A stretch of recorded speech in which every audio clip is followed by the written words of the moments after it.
Çiçeği YouTube kanalına hoş geldiniz. Annem işleriyle çok meşgul olduğu için bugünkü bu kısa videoyu ben seslendireceğim. Arkadaki sesler için lütfen kusura bakmayın. Şu anda dışarıda bulunduğum için bu sesler geliyor. Şimdiden özür dilerim. Bu göstermiş olduğumuz kot tunik geçenki Elsa ve Kiki'ye gittiğimiz videomuzda annemin kendine satın almış olduğu tunik. Böyle indirime girmişti az kaldığı için 800 TL'ye düşmüştü 1400 TL'den. Babam pazara gitmişti, böyle salatalık almıştı, dolma biber almıştı, böyle yeşil yeşil. Sonrasında böyle domates, çeri domates kahvaltıya iyi oluyor diye almıştı.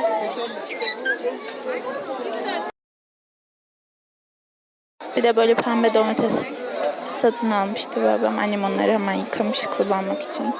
Şimdi çeri domatesleri her zamanki gibi karbonatla suda bekletip böyle güzelce yıkayacak. Su üzerindeki pestisitten arındıracak.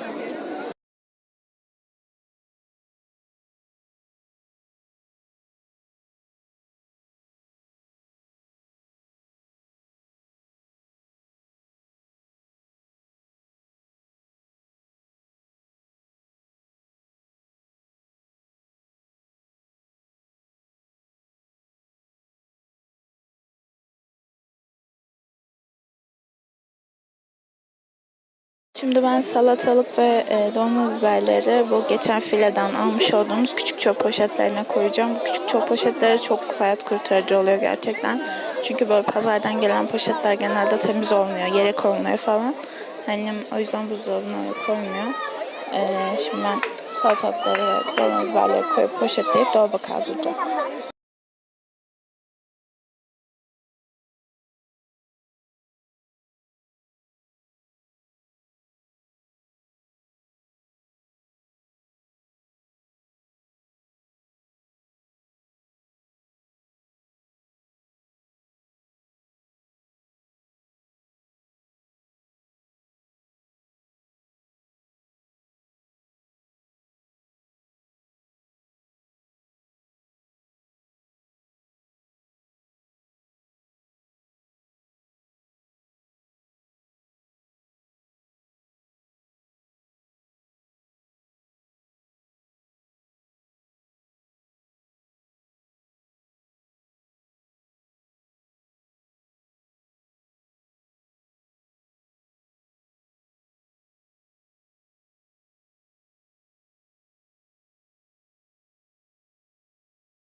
Ben bunları poşetlerken annem çeri domatesleri zaten yıkamış.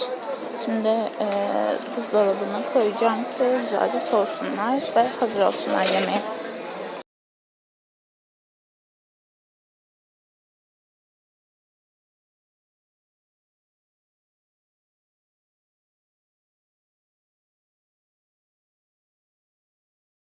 Bu arada yıkanmış pembe domatesleri de poşetledik. Böyle altına bir tane kağıt koyduk ki bozulmasın, olmasın, nemini alsın diye.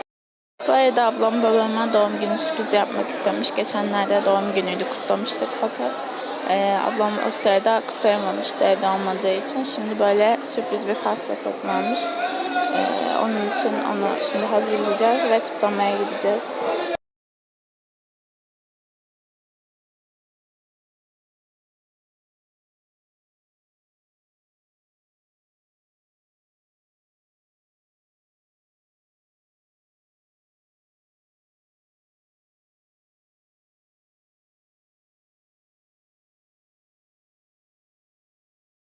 Böyle beyaz çikolatalı, ananaslı, bir de bademli bir pasta tercih etmiş.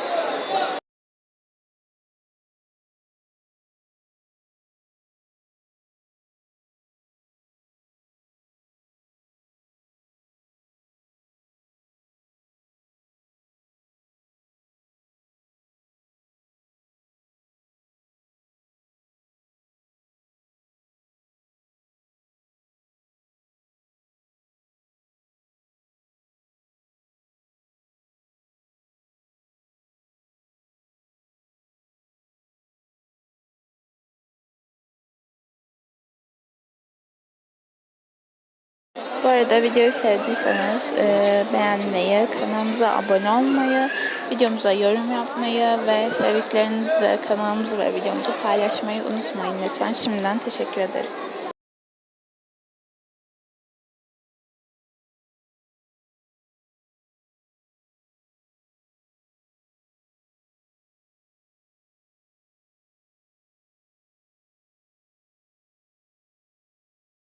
Şöyle üzerine yazısını da koydu. Şimdi maytapları da yerleştirecek mumlarla beraber.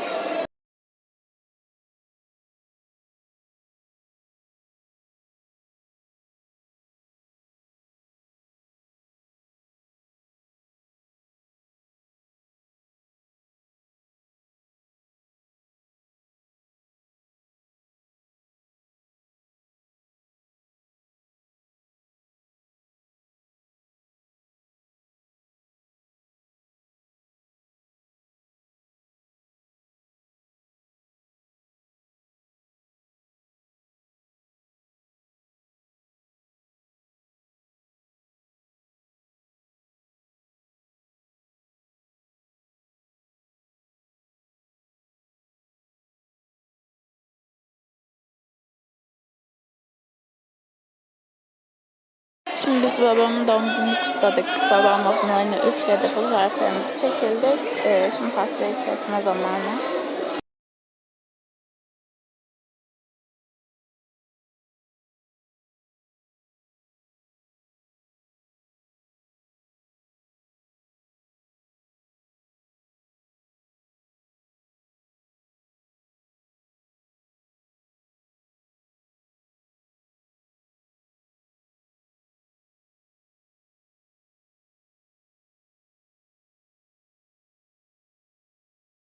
Şöyle bir pasta sunum setimizin bıçağı vardı. Onunla şimdi annem kesiyor güzelce.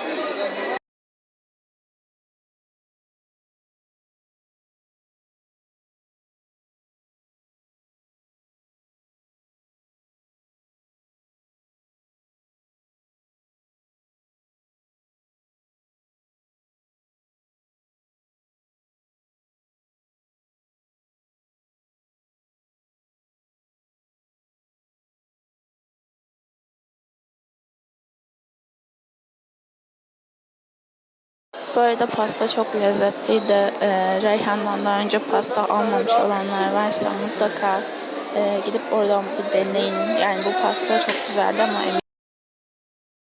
videomuzu izlediğiniz için teşekkür ederiz. Başka bir videoda görüşmek üzere. Hoşça kalın.